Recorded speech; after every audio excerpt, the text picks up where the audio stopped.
Hey everyone, welcome back. It's 2019 for crying out loud. Back here, it's been nice to be away. Nice to be back for me. So I'm happy. After, which is always nice and it's beautiful down there. But there's a time when you want to get back to regular stuff, regular hockey, and talk about everything that's going on because we got a lot to get into. How was your New Year's, Mike? New Year's was relatively okay. I went to a house party with some friends. I honestly, I've said this before. If you could invent a time machine, I would take this. I would book passage from the day before Thanksgiving until the day after New Year's every year. Just fast forward through it. Really? Yeah, because and it's not because of not me liking hanging out with my family or anything like that. It's more the fact that just the routine of going through a week and there's a pace when it's just and the holidays sort of messes up that pace. So there's always so many things going on in between mid to late November and the beginning of January. And it's I'm so glad to get to now where it's just, okay, it's a regular week, Monday through Friday, and then the weekend, and then back to Monday through Friday. There's a regularity to it. It just throws me off. And, I'd rather just keep your habit. I mean, I get that too, but I don't in my life for my entire life. So I don't understand routine at all. Everything's always whacked out. So to me, I like a little bit of I love the holidays. I'm not a fan, but besides that, I don't think many people are. I think it's really kind of like New Year's comes, you really are done with people. I'm really done with it that way. I've had enough. I'm not really. By the time we flew in on New Year's Eve, we flew home because we always like to get I'm a big fan of cutting vacation a day or two short. Yes. Have a couple days at home before you have to get back into the world, especially for the kids in school. So it's funny. So then we went right to a New Year's Eve party. We landed at 6 o'clock in Philly, and then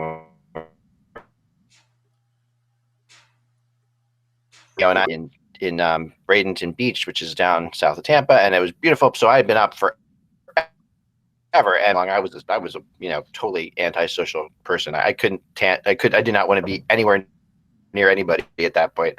Just trying my best to make it through. That's the funniest thing about getting older is trying to make it till midnight sometimes is a thing, and that's it. I never used to have that problem, of course. And I still, because we watch so many late hockey games, stay up so late, but still for some reason on New Year's Eve lately, I just have not been able to keep the energy up to make it to midnight.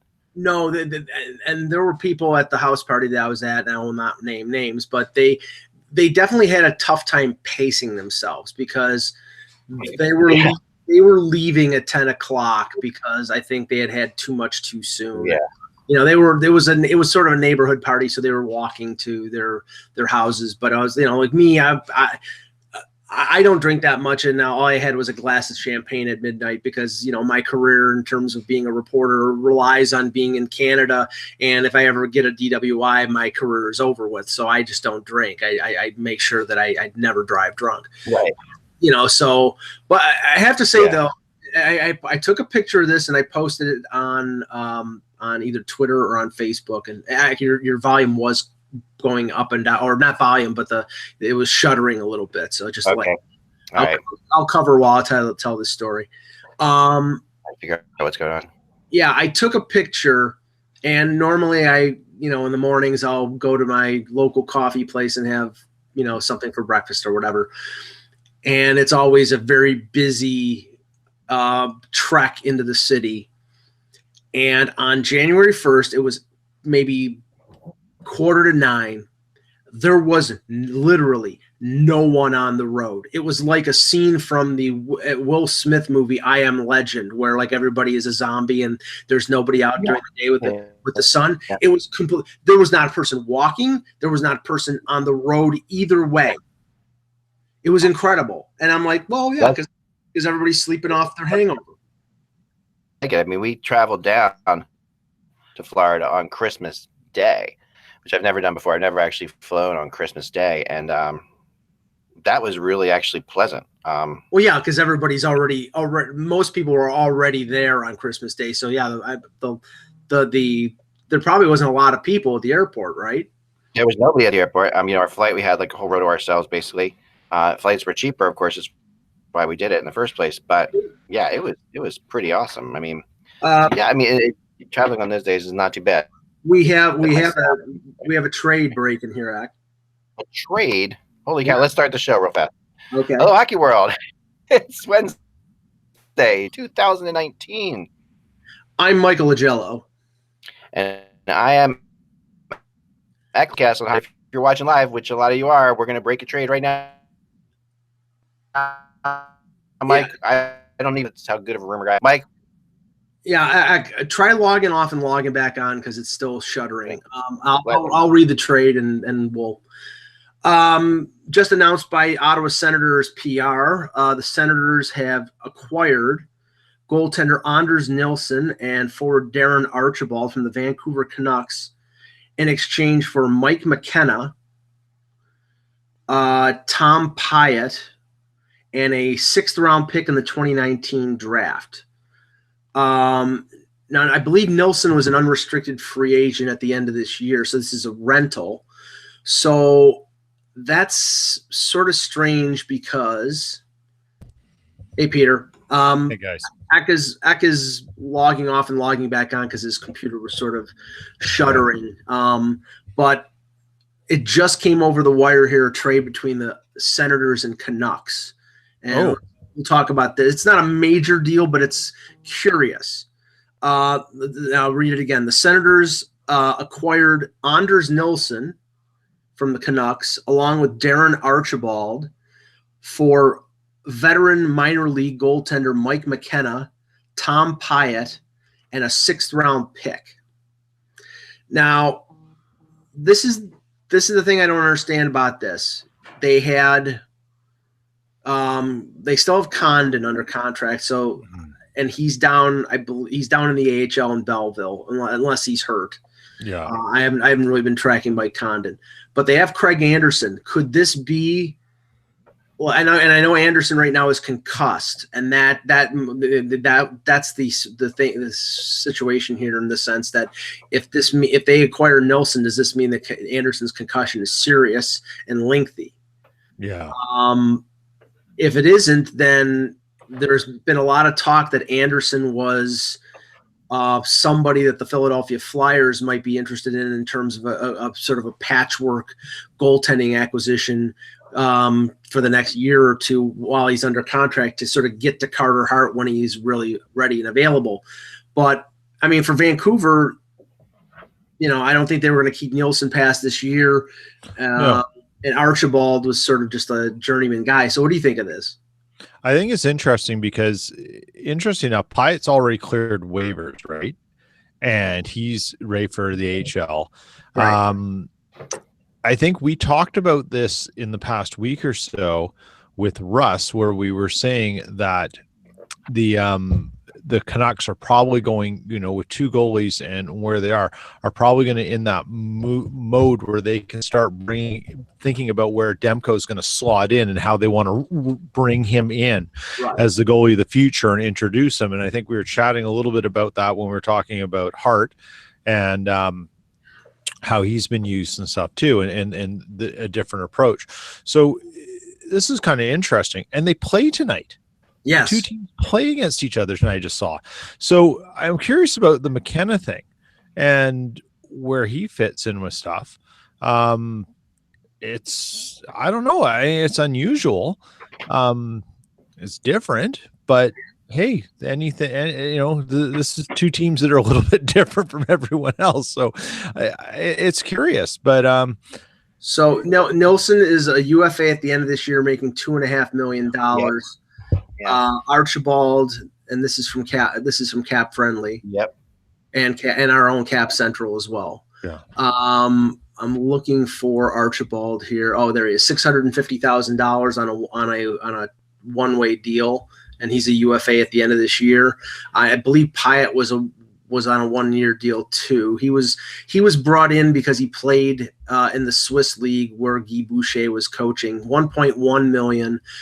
He's a UFA after this year. And McKenna had been up and down with Ottawa, with the demotion of Condon and with the injury to Anderson.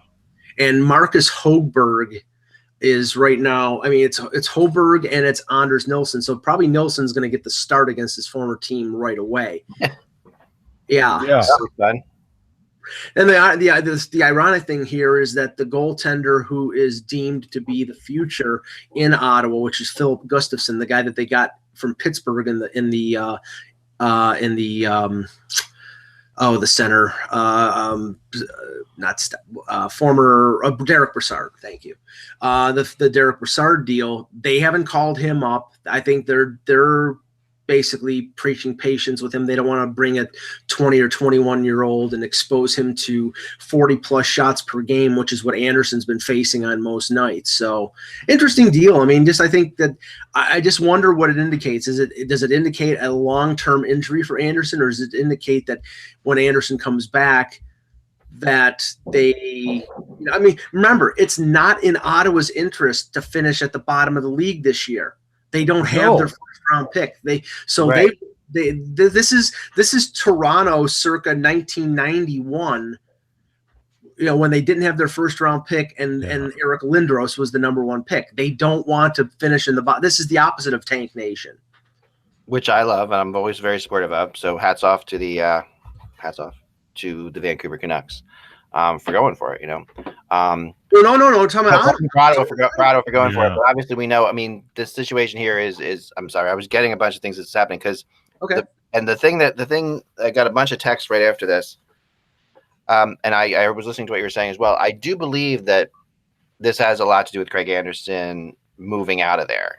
I think that this has way more to do with that. Now, this morning, to go along with this kind of, I got the report from a bunch of people that Jimmy Howard was being scouted by the Penguins and the Flyers, and that both those teams were looking at Jimmy Howard. Now, Jimmy Howard, we talked about before, is having a really good year, but a very under the radar good year because the Red Wings have been terrible. But watching the Red Wings play, you absolutely get the impression that Howard, is keeping them in games. They'll at least keeping them close.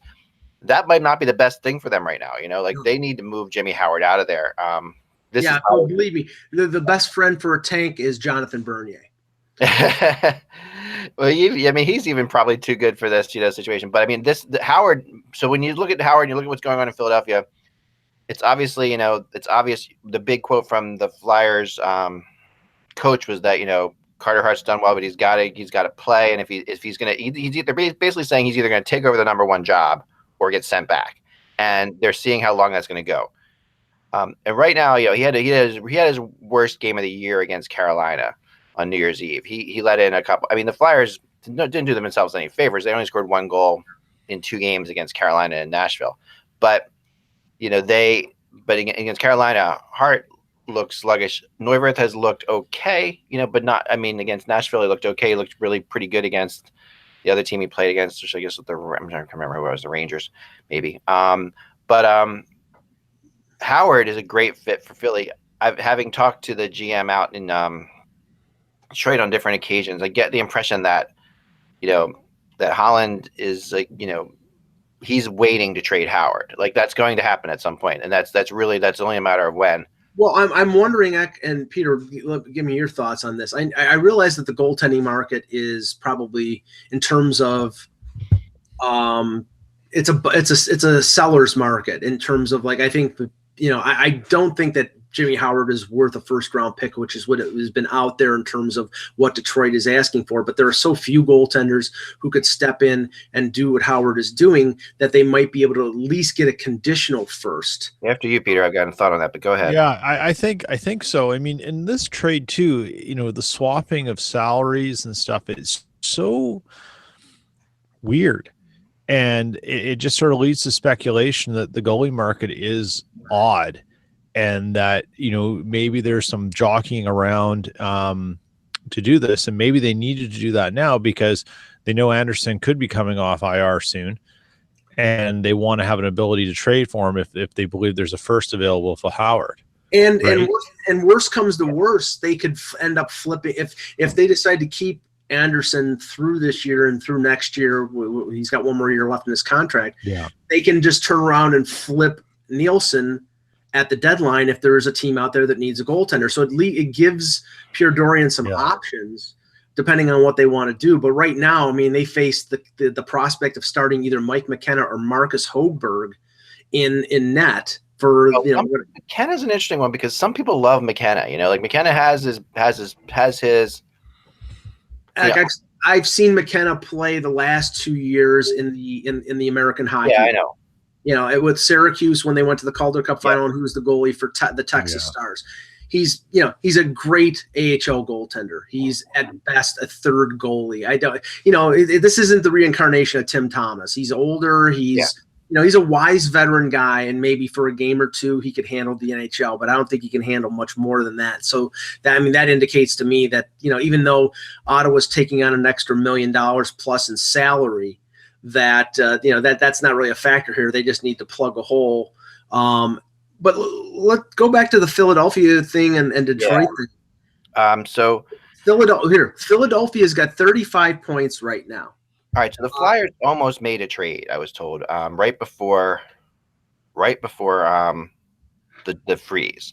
Okay. And it involved a player. I mean, and I can't really get into it too much, but it was an obvious. They made some. If you look into it, I can't talk about, but you guys out there, you can do the research here. You can look into some players that were sent to weird places like the minor leagues. The way they were manipulating around things made it obvious that they were trying to open up a roster spot before the trade freeze, and because they're right at 50, so they're at that spot. They're at that spot. So they thought they had something done. I thought that was for a goalie. Now I don't, and it made more. Remember at this point, hard to come up for one game, and no one really knew what was going to go. So right. Craig Anderson has been playing the Flyers, and other teams who have been looking at Craig Anderson have been saying, "Listen, we don't like how much he's playing. We talked about that before." Right. This gives him a chance to, even if Craig Anderson comes back and is able to play soon, this gives him a chance to actually not play him all the time. Right. However, if you're Ottawa, we've talked about before, Craig Anderson's your best bet at keeping you from finishing at the bottom, right? He's the only chance you've got because he's going to steal a couple games for here and there. Because that's what Craig Anderson does. And right now they're tied for dead last. They're tied 34 points with St. Louis. So they're going to go crazy, and they're going to really try to get out of there for sure. And there's a bunch of teams that are in that boat right now. And that's why the trade rumors are really starting to fly around. Like today, when I was talking to people, I was shocked at how much stuff is happening really early this year. And the talk about what Peter said with the goalie market being the goalie market, it's not a seller's goalie market. It's definitely because there aren't that many teams looking for goalies. However, with as many teams on the bubble and still in the playoff hunt as there are, which is most of the teams, most of the teams are still consider themselves within reach. The backup goalie position has become a very important position for a lot of teams, and backup goalie points is something that I keep hearing talked about. How many points are we getting from our backups? Because if you have to have you have to be above 500 with your backup. Basically, people are saying if you're going to make the playoffs, you can't let your backup dip below 500 because you're going to need every point you can get. Because we're looking at we're going to be looking at the last week of the season and 6 points separating 7 teams, kind of for those last 4 spots or whatever. That's how it's going to be. Well, and to that point, and I just want to excuse me. Philadelphia is at 35 points, right? 1 point out of dead last, and they've lost a few games in a row. They have not played well since they initially played well after the coaching change, but sort of have fallen back. And I watched a little bit of the game last night against Nashville, and I thought they were a train wreck. So the fact that they haven't made that move for the goaltender, it's getting to the point. Look at the standings. The wild card, the number 2 wild card team is at 47 points. The team that's in third place, Pittsburgh, in the Metro is at 48 points, and the Flyers are at 35. It's over. Well, and even teams that are ahead of them, we talked about Peter and Jan and I talked about it on Monday. The Florida Panthers have started selling. They traded traded Alex Petrovic for a 3rd-round pick. They sold off their insurance and goal and Michael Hutchinson to Toronto for a 5th-round pick. that's if Luongo goes down, Hutchinson is somebody that would have been valuable to them, and Petrovic is a bottom pairing defenseman who's experienced and tough. They're going with the kid on the blue line, and desperate trades by Edmonton too. So I mean, well, the Petrovic, right, but I don't think Peter, do you think a third round pick was out of bounds in terms of the price for Petrovic? I think it was about what a normal rental price is. Yeah, I think it's in the ballpark. Maybe it's a little high. Maybe, I think let's be honest. I think a better GM than Chiarelli probably could have swung a better trade, but he's really, Chiarelli's dealing. You know what, he's dealing from a place not just of weakness but of chaos, and there's a lot going on there. So he paid what he had to pay. Yeah, doesn't mean that's the right market price, but it's not out of question. What was the quote I heard the other day? That never were so many players that never were so many players involved in those Edmonton Oilers trades that have been healthy scratches this year. Like that, it was incredible. Like all the players in there. Manning's been a healthy scratch. Petrovic's been a healthy scratch too at times. So I mean, he's a good player, but right. And they're playing defensemen like Mackenzie Weegar. They're playing. I mean, yeah, and Edmonton 6 in a row down. Crazy stat I heard today, which was unbelievable. That Connor McDavid, right now has points on 53% of the Oilers' goals. Sure. And to put that in team, I know they had this on XM, and to put that on XM, they said to put that in perspective. Taylor Hall, who was dominant for the New Jersey Devils when he won the MVP. Remember, he was just crazy good for the Devils. He actually had 38% of the points for the Devils, and that's so you're looking at a guy with McDavid with 52% of the points for the Oilers. A new coach, Chiarelli, who is now and Chiarelli's kind of an interesting character. We should talk about him for a second because. Personality-wise, and the backstory on Chiarelli, I think, is the thing that people don't necessarily always know. Right. About like he's a very smart kid. He's an Ivy League guy. He's grown up relatively privileged. He was always had the best things. He's very very smart, intelligent guy. Very nervous about messing up. Okay, it's weird for this to say that, but like. Obviously, all GMs have to have a certain bit of, I'm going to go for it, and if I screw up, I screw up. And Chiarelli has a tendency to, and this is what made them crazy in Boston about him, of trading, in a way that you're playing not to lose versus playing to win, right? And this is that made them nuts in Boston. But you still want to stand up with them there. But at the end of the day, we've seen so many things the Bruins have done just to undo. Chiarelli. I mean, it's almost as if it's like for lack of a better word, like a Republican entered the office of a Democrat when they got rid of Chiarelli. They totally washed out everything. Now Chiarelli, goes and gets the old goes and gets Lucic, from Boston, which is one of his guys, and has not worked out well at all. And other trades have been kind of disastrous. You know what else hasn't worked out? I mean, he went, and we talked about this as well. He went and got one of his former Bruins draft picks in Ryan Spooner in that Ryan Strome deal. And already, according to the reports that came out when the trades were made on the weekend, was that he tried to include Spooner, who I think is under contract for another year, tried to include him in one of these deals and couldn't arrange the salary dump. So, I mean, right now, Chiarelli is, he's in deep trouble. Everybody knows that. You see these deals that were made on the weekend that Edmonton made, basically patchwork moves for their defense because Clefbaum is out and because Chris Russell is out. And he brings in a couple of bottom pairing defensemen on a team that has too many bottom pairing defensemen as it is. And they've lost 6 games in a row. So the little jump that they had from Hitchcock is now gone. Yeah. And now they were in a playoff spot, I think 10 days ago, and you look now, and they're 5 points out of the wild card. They can forget pretty much about, unless they have some sort of massive turnaround, they can pretty much forget top 3 in the Pacific.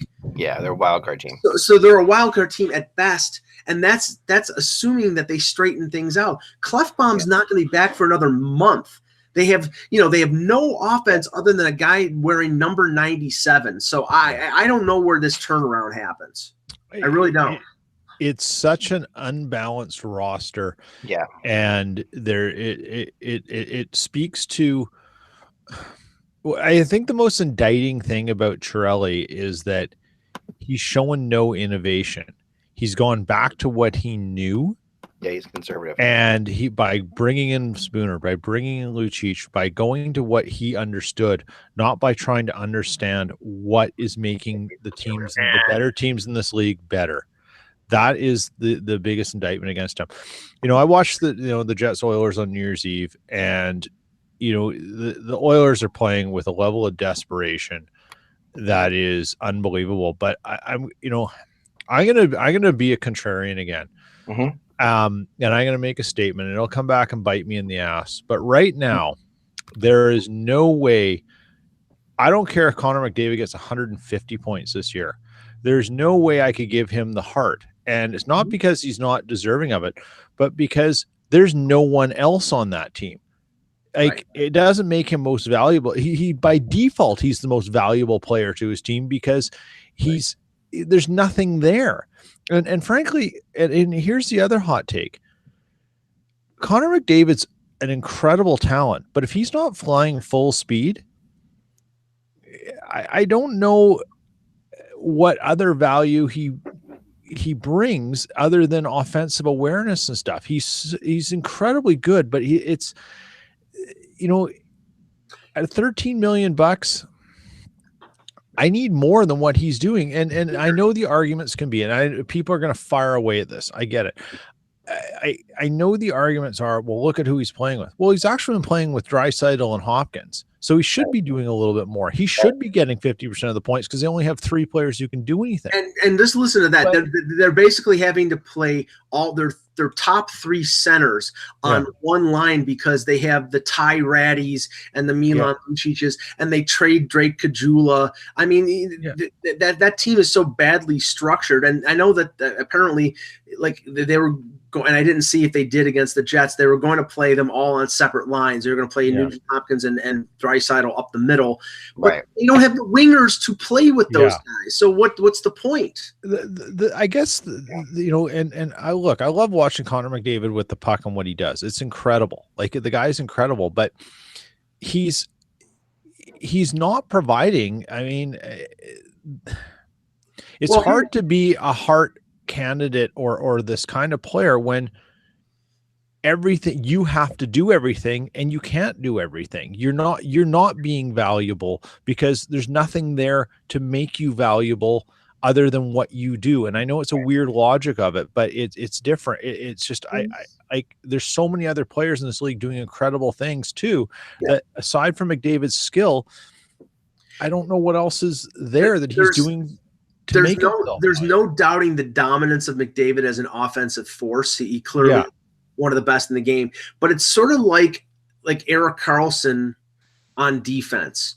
If you compartmentalize his game, if you look at it in like the different zones, Erik Karlsson's not a very good defenseman in his own zone. He gives up the puck. They were talking about at his peak when he was with Ottawa, but his offensive game is so overwhelming. His vision, his passing ability, his skating ability is so overwhelming that it covers up the defensive lapses, and it covers up, the fact that he's not the biggest, toughest guy in his own zone. McDavid's not particularly good defensively in his own zone. He's just such a rocket in terms of his speed and his skill that everybody is back on their heels because they know he's coming the other way. Right. And people and the Oilers often get caught watching McDavid. Like, you can see it. Like, it's like, and that happens. I mean, because there's a lot of young players on the team who tend to just, watch McDavid and what he does. And he carries himself in it. I'm a huge McDavid fan. People always rip on me because I say Matthews. I would take Matthews over McDavid, but I just would. That's just my opinion. Just because I like the all-around game of Matthews. And you're just driving up the price on the Leafs. I know you hate that. That's good. So I just, but you can make, and that's an argument for another day. And Matthews, all the injuries are starting to make me wonder about that. But, still, I think that, this is such a strong player. Let's get back to some trade rumors too, because shifting on, I've heard a couple, like I talked about the Jimmy Howard thing. I think that could happen sooner than later. I would not be surprised at all if the Flyers have a new goalie within the next 24 hours. Like, I've heard so much stuff going on with them. And when I see this trade with the Ottawa getting another goalie, I do have to think about Anderson. I know that they've talked to them about Anderson. I know they've talked a lot about Quick, and I think Quick was the guy that they were trying to get right before the freeze. Someone just texted me that too, and I think they thought they had that figured out. Well, you mentioned it before the break. You mentioned it right while all this stuff was going on, and then other people started mentioning it, like Nick Kiprios from Sportsnet and a few other people about. And the only thing that I questioned it when you brought it up, and when they're bringing it up as well, and it is a legitimate concern. If you're looking at the timetable of what the Flyers are planning with Hart, if it's say after next year, you don't want to go and get a goaltender who's got 4 years left in his contract. And Russ has said, and I agree with it, Jonathan Quick is not a guy who's going to go 1A, 1B and play 40 games. He wants to be the number one guy. The guy's won 2 Stanley Cups. He's not. I don't think he'll accept a trade if that's what's going to. And I don't know if he has no limited no trade. He has a whole thing. I mean, he can say he can. But that what I've been told is that he is at the point in his career. I mean, he's had so many injuries. The guy's won so many. He's won so much. He's won Stanley Cups. He's got so many injuries. At this point, he realizes what's happening. He realizes, and he kind of wants to go in. I said help another young goalie along is what I've been told. So I think that maybe the Quick of 3 years ago, 100% agreed. But this Quick. I think getting a goalie with 4 years left on his contract is pretty much perfect, because you have Quick plays this year. Next year, Quick plays a lot. Carter Hart gets some more time in. Then Hart starts to take over in the 3rd and 4th year, and Quick's a backup. I mean, I think Anderson. But I think you could do that now. Not that crazy. And the whole time, the money you're spending, Carter Hart, the first 3 years are entry level contracts. So I think Anderson makes absolutely perfect sense in terms of the contract, in terms of the type of guy he is. Yeah. Working with the young goaltender, I think that would work great.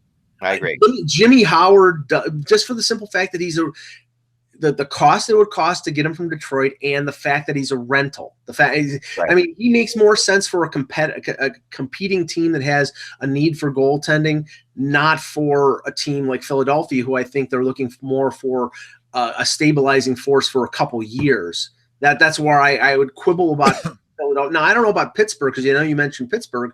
I mean, are they that concerned about the durability of Matt Murray when it comes to the playoffs that they need to go out? They flat out are, and they should be, and they really should be. I mean, the Penguins have a window. They're in their wide open window still right now as they see it, and this is window teams, and the Bruins are in that boat. The Bruins are in a wide open window right now, so the Bruins are going to be aggressive as well. And those two teams, Edmonton's going to be aggressive because they absolutely can't suck again. Ottawa is going to be aggressive because they can't suck. They can be aggressive to a point, and this is the thing that we talked about on Monday. If you look at the moves that Chiarelli made, nothing tied him down long term. No. The deal, the Manning deal, Kajula deal. He can't. It was right, but it's not indicative of somebody who's got a long leash. I think he's being told, go out and do whatever you need to do to make the playoffs this year, and he's going in and getting a rental in Petrovic and a guy who's got an extra year in Kajula for a guy who's got an extra year in Manning. But he's not going to go out there. I don't think he's got the approval from Daryl Cates or Bob Nicholson. And it's one of the worst kept secrets. And I mentioned it before, but it's amazing that it's not being reported more out there. But it's one of the worst kept secrets when you talk to people in the hockey world that he tried to get Quenneville and he tried to get Vigneault, and was told by management in Edmonton he can only do a 1-year deal with a coach, and neither of those coaches have signed a 1-year contract. So when you're told you can only do a 1-year contract, I mean, you just wonder. I mean, is this where Hextall's going to end up?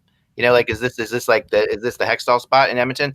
And if you do that, I think no, because I think Hextall has shown you got to have patience, and this Edmonton team is well beyond that point. They're not patient right now. Well, you got to remember, each year you have patience when you just signed the world's most dynamic hockey player to an 8-year extension. Yeah. And this is year 2 or year 1? Year 2. Year 1, isn't it the actual extension? I'll check. Year 1. Year 1 of the extension. I think. So can you be Hextall patient for 4 years and now end up with 4 years, then up with 3 left with McDavid? It's year 1. Yeah, it's year 1. So say you got to be. They can't be patient. That absolutely exponentially hurts what the Oilers are doing. What they could learn from, though, is a lot from Hextall and bring him in as someone who can like be the bad idea guy. No, that's a bad idea, and I'm going to tell you why. Like that's what I mean. If there's any franchise in all of professional hockey, the Edmonton Oilers, and you know this, Peter, this team is so. This is a classic too many cooks in the kitchen team, right? Oh, and Edmonton has not just so many people who answer things, not just Chiarelli, but the people who buy suites in Edmonton are given way more say. I mean, they are. I know a couple people like this, okay, who I've talked to, I've met in person. They're absolutely 100% really who they are. You know, I always get nervous about this. Something was, I own a suite, and the Oilers talk to me, or I own this and that. I never will take a rumor on somebody like that unless I meet them in person and know who they are and get to see them. The Oilers share what they're doing with people who buy into the Oilers in big ways. Who are spending a lot of money. And those people actually, it's just amazing to me how many cooks are in that kitchen. Hextall would just be. This is exactly opposite of Hextall, because Hextall was completely not willing to work with anyone. But it's okay. So he's not willing to work with anyone, but that's exactly what they need. They need to swing the pendulum so far back. Look what happened when, with the Leafs, right? When they got rid of everyone, they brought in Shanahan, they brought in Lamoureux, they locked things down. They didn't even want the media on the plane because it was, the Leafs were a dike of leaks, There weren't enough fingers to keep them, and they cleaned it all up. It was a model. Yeah, it was a model of stability now. It always had financial stability.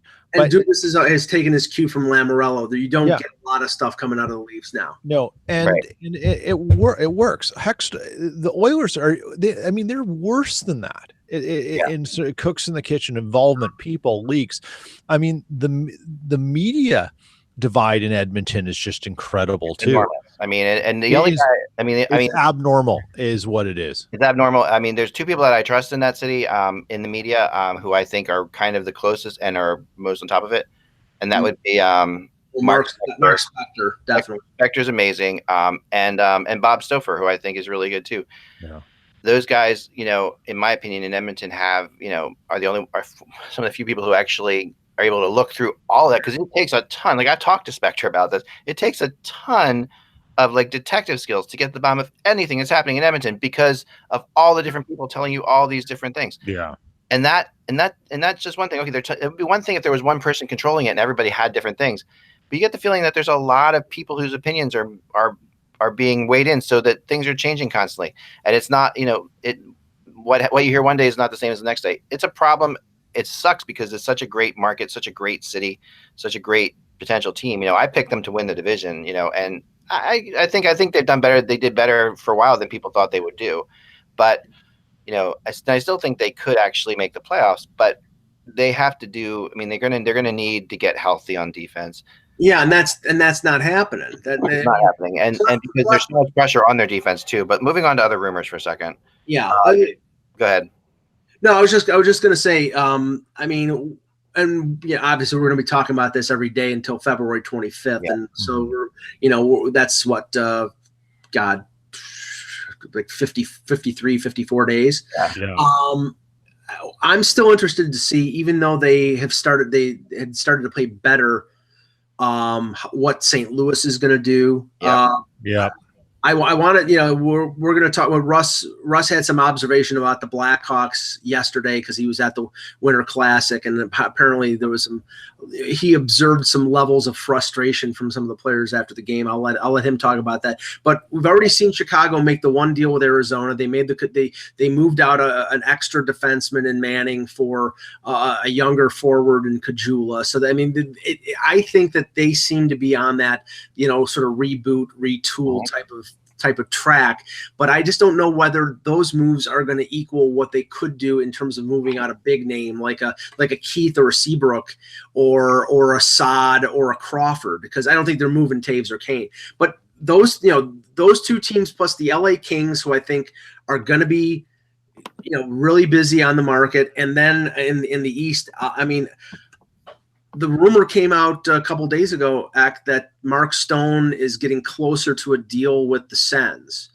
Yeah, and this is surprising, very surprising on a lot of levels. But because the thought process was that they were doubling. They were basically just moving on to Duchesne and Dzingel to try to get, because Dzingel's going to get 30 goals. He's also a UFA. So they are. I mean, you got 3 major UFAs there. Well, it sounds to me like after the whole Uber thing, that the chances of Duchesne re-signing there are decreasing. And if Stone is amenable to signing, and granted, they have cap space, he's their best player, he's going to get paid. Yeah, he's going to probably get $8.5 to $9 million on a long-term deal, and he deserves it. But I mean, that team, they have a lot of young talent. It's going to take them a couple years to sort of retool. But Ottawa, I don't know if they're going to make, unless it's guys who are rentals.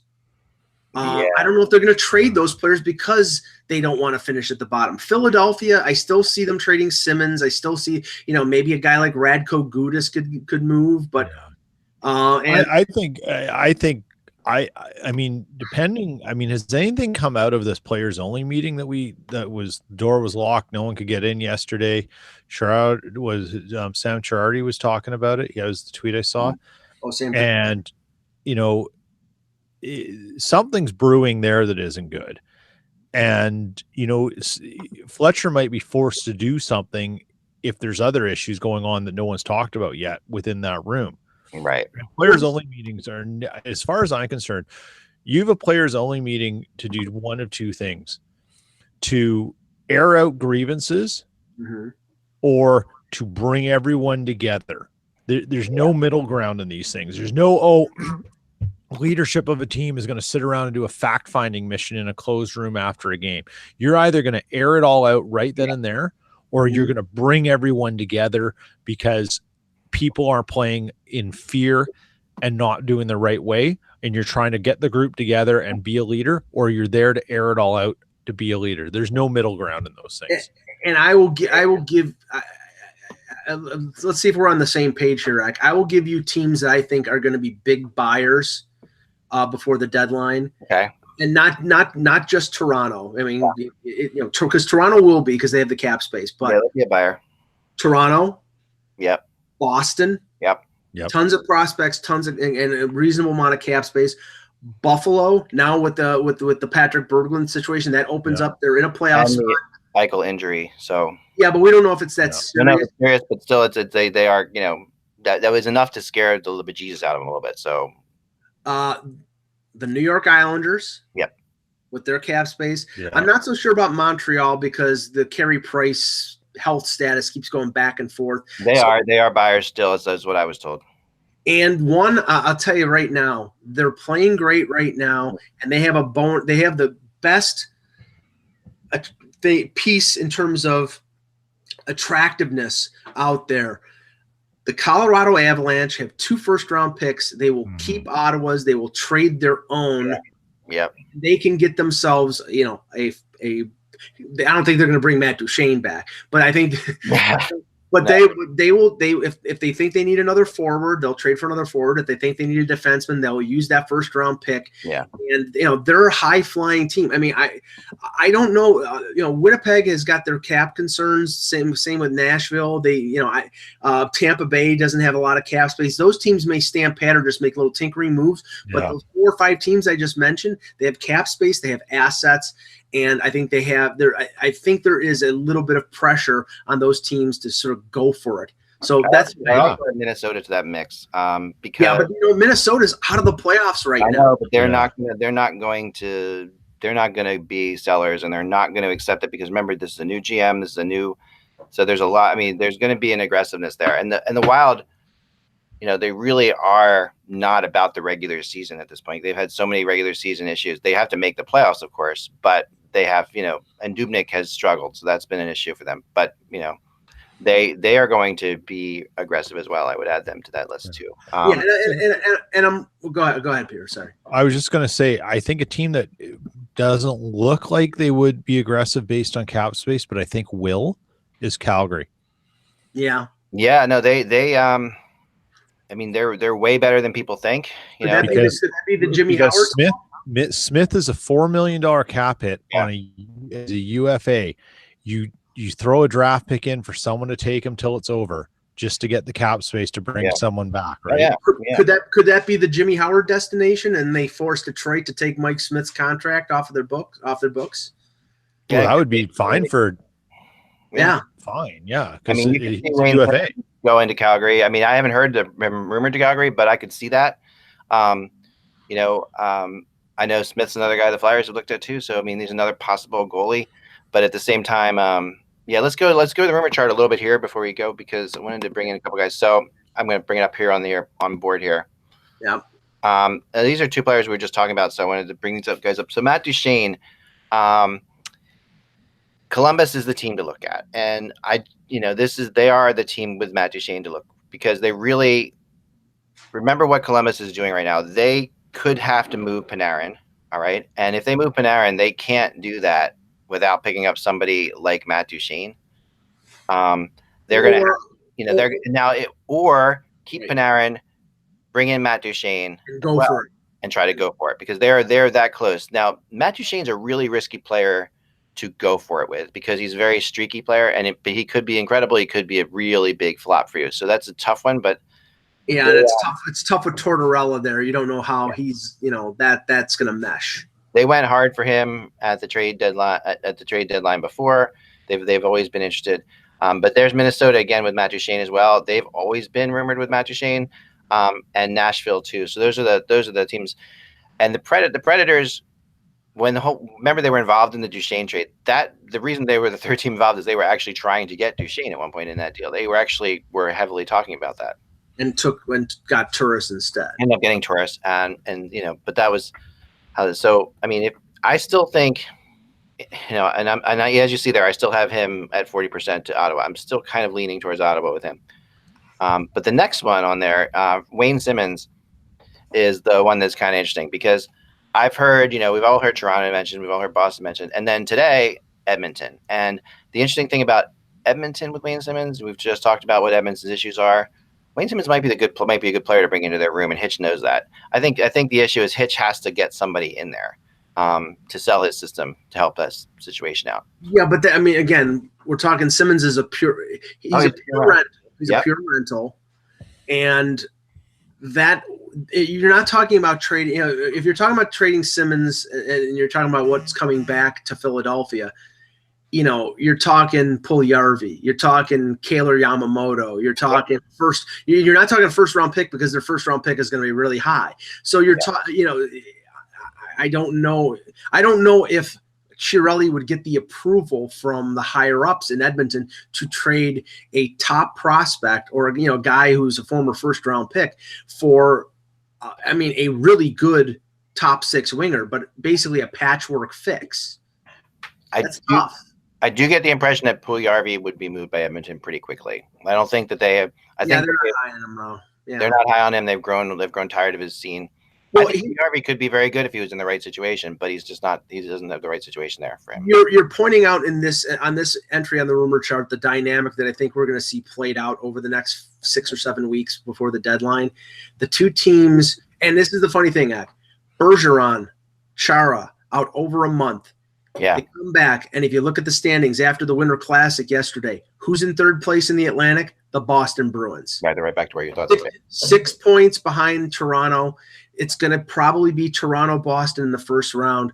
And if you look at cap space and if you look at need in terms of those two teams, I don't think Boston needs Wayne Simmons to be a tougher team. They're already a gritty, tough team. He would just fit into the dynamic that they already have. But they're looking for a right defenseman. So is Toronto. Toronto's looking for, even though Kyle Dubas says he's not looking for it, I think they're looking for some character and some grit up front. That would be Simmons. But I don't think that they're going to be willing to pay the price that Philadelphia wants for that on top of what they would have to pay to get a top 4 defenseman. So these two teams are going to be battling before the deadline for probably the same group of players, and then they're going to be battling each other. Which they've done before. I'm moving on, which is just, they played each other the last couple times, and it's pretty obvious they could play each other again. Now, Jimmy Howard we talked about here. I'm going down the chart just a little bit. And then Phil Kessel. And a team we forgot about is a buyer, which is Vegas. Because Vegas has obviously tons of money. They're playing well again. They're really looking solid all of a sudden. Pretty shocking. They are playing Marc-Andre Fleury way. They're playing way too much. But this is another, could be a destination for Jimmy Howard. This could be a place where you get somebody like that. I think that they just don't have the faith in Malcolm Subban there. And he played good last year for them, but he did. But I think that the feeling is they're a little bit more team. They're not catching teams by surprise. Teams are really geared up to play them. Peter, don't you think a Kessel move makes more sense in the summer, because that's when Gensel's contract kicks in, and then they need the cap space? And I mean, if they're going to make a cup run, I think they probably still want Kessel to be that secondary offense and that power play guy. And why move him when you don't really have to move him until the summer? No, I agree. But I think, you could move him to Vegas, and Vegas may have interest in him. I think the team that could have interest in him could be Colorado. Mm-hmm. Yeah. And if you think about it, if you look at it strictly from a salary cap perspective, you see that Soderberg's only got 2 years left. He's a little bit older, right? And you maybe Colorado's giving up something to get him, to get Kessel, and you get Soderberg back, and it works very well for Pittsburgh from a cap management thing. Yeah, and maybe getting a younger. I'm not saying that's you're doing it one for one and comparing the players. I'm just saying from a salary cap thing, you free up some cap space for Pittsburgh, which is something they need to deal with. Yeah, if they're going to keep, run that core. Right. I think from the Colorado perspective, though, everything is in a freeze situation until they get Rantanen locked up on the new long-term. I mean, they're very fortunate. They got Landeskog, they got Johnson, and they got McKinnon all locked up long-term on reasonable contracts. And Rantanen is going to cost them an arm and a leg. But why would you want to add 6.2 of Phil Kessel, where I think he's starting to decline? I think they're in the rental market. I don't know I think they're maybe in the short-term market. I don't think they're going to take a Kessel who's got another 3 years left in his contract. I could see a team like, and even though they're not in the playoff race, I keep going back to them when it comes to Kessel. I could see a team like the Arizona Coyotes and Tocchet. If Tocchet is still there, he's the Kessel whisperer, and they need goals more than anything. I could see Kessel going to Arizona. I think if Tocchet's still there, there's something wrong. I mean, I think they have to move Tocchet out. I think question we have in the chat room here. Hunter Dietz asks, any word from the Ducks and Silverberg? I feel like they'd be selling low if they traded him at the deadline, but we do need more scoring. So Silverberg is a UFA, and no, there's not a whole lot of talk about them. No, I mean, about them signing, which makes you wonder. I can't see them. Well, first of all, I can't see them moving him because they're challenged offensively, and he still has offensive. I mean, the problem is I don't know how much cap space Anaheim has to work with. I'm looking right now. They have $8 million in cap space. So and Silverberg is making $375. I don't know whether they're interested in re-signing him. He's not having a particularly great year, but there's a team that needs offensive help. Yeah. I mean, you can see a Silverberg, Kessel swap maybe. And if Pittsburgh wants to make, if you're going for a run for this year, depending. I mean, trading Kessel is very problematic for the Penguins. No question about it, because he is very loved by a lot of players on the team, especially Malkin, who really likes him. So if you're trading him, you got to convince Malkin that this is a good idea. And I think that's going to be a hard thing for them to do, because Malkin is, very much underrated as far as the amount of influence he has there. And there is the Anaheim Pittsburgh pipeline in terms of trades. So for sure. Somebody's talking about the WJC, and we're watching the WJC, and we should mention it briefly. I mean, we have tonight there's some really good games going on here. And I have been watching it, and I've been enjoying it a lot too. Canada, really been tearing it up. up until the game, but up until the game against Russia, and Peter, I missed most of that game, but it ended up 2-1, and I mean, Canada basically ran roughshod over everybody and up until that game. So, and usually they have one letdown in the preliminary round. So I don't think there's a reason for panic. But what did you think of that game? I didn't, you know what? I didn't watch it because Okay. I was watching the Jets game, and we were sort of checking in on the score, but yeah, I just didn't see it, so I don't really have a comment on there. I have to say though, I think Sweden has been the strongest team, and normally in the preliminary round they are. But it was very impressive that the U.S. without Jack Hughes came back from 4-0 in the middle of the third period to tie them, and then Adam Boqvist scores the goal in OT. But I think the U.S., if they can get Hughes back and he can contribute, has a chance.